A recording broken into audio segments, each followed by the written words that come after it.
يا قلبي المشتاق سر للمسجد اسبق خطاي فشوق. Rasulullah Sallallahu Alaihi Wasallam pernah melihat Mu'adz bin Jabal yang saat itu beliau sedang berada di atas tunggangannya. Tiba-tiba Rasulullah Sallallahu Alaihi Wasallam memanggil Mu'adz bin Jabal untuk naik bersamanya di atas tunggangannya. Bagi Mu'adz bin Jabal, ini tentu sesuatu yang spesial. Tapi dalam satu sisi, beliau canggung, beliau malu. Karena sebagai bentuk ta'ziman, hormat, adab kepada Nabi Muhammad Sallallahu Alaihi Wasallam, merasa tidak enak naik di atas tunggangan Rasulullah Sallallahu Alaihi Wasallam. Tapi apalah daya, yang memanggilnya adalah orang yang mulia, orang yang dihormati, orang yang dikagumi. Maka kemudian dengan malu-malu Mu'adz bin Jabal naik bersama Rasulullah Sallallahu Alaihi Wasallam di atas tunggangannya. Mereka berdua berjalan, perjalanan yang sangat spesial bagi Rasulullah Sallallahu Alaihi Wasallam dengan Mu'adz bin Jabal. Perjalanan yang tidak akan pernah bisa dilupakan, dan kenangan itu menjadi lebih tertanam lagi di dalam hati Mu'adz bin Jabal ketika tunggangan tersebut terjatuh.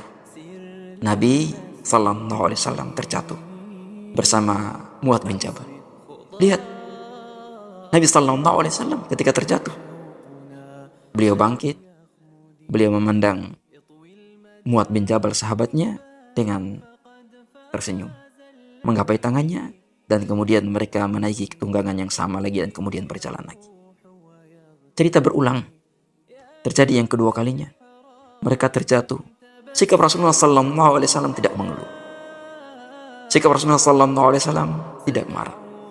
Sikap Rasulullah Sallallahu Alaihi Wasallam tidak mencela. Qadarullah wa ma syaa fa'ala. Telah terjadi. Mereka naik di atas tunggangannya lagi dan terjatuh lagi yang ketiga kalinya.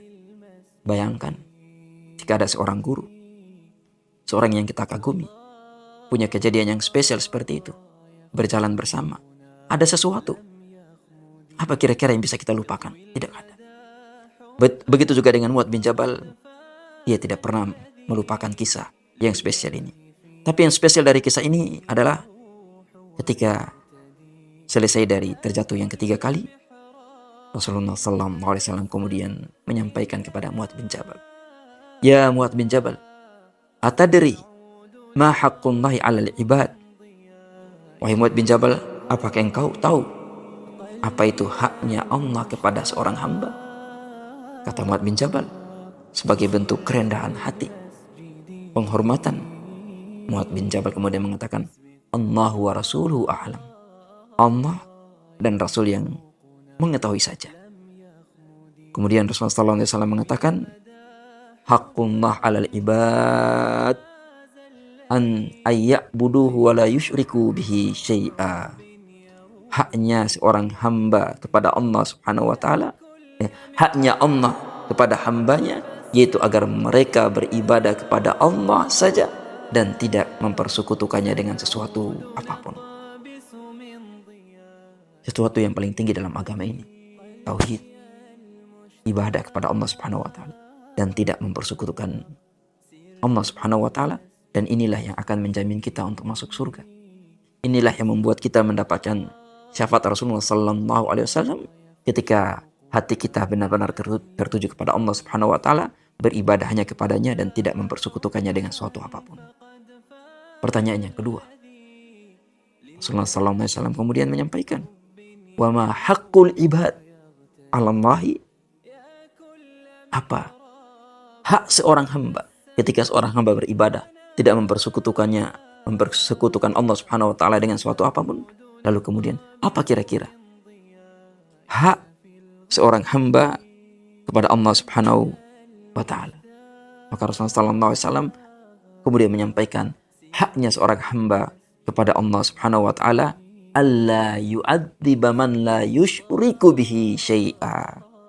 Haknya kita, haknya manusia, haknya orang yang beribadah kepada Allah Subhanahu wa taala dan tidak mempersekutukan Allah Subhanahu wa taala, alla yu'adziba, dia tidak disiksa, dia tidak diazab, man la yusyriku bihi syai'a, siapa saja yang tidak mempersekutukan Allah Subhanahu wa taala. Itu artinya apa? Jaminan bagi orang yang tidak mempersekutukan Allah Subhanahu wa taala adalah surganya Allah Subhanahu wa taala. Man kana akhiru kalamihi la ilaha illallah dakhalal jannah. Siapa saja di akhir dari lafaznya, di akhir dari kalimatnya ketika dia wafat adalah kalimat la ilaha illallah, dakhalal jannah, dia akan masuk surga.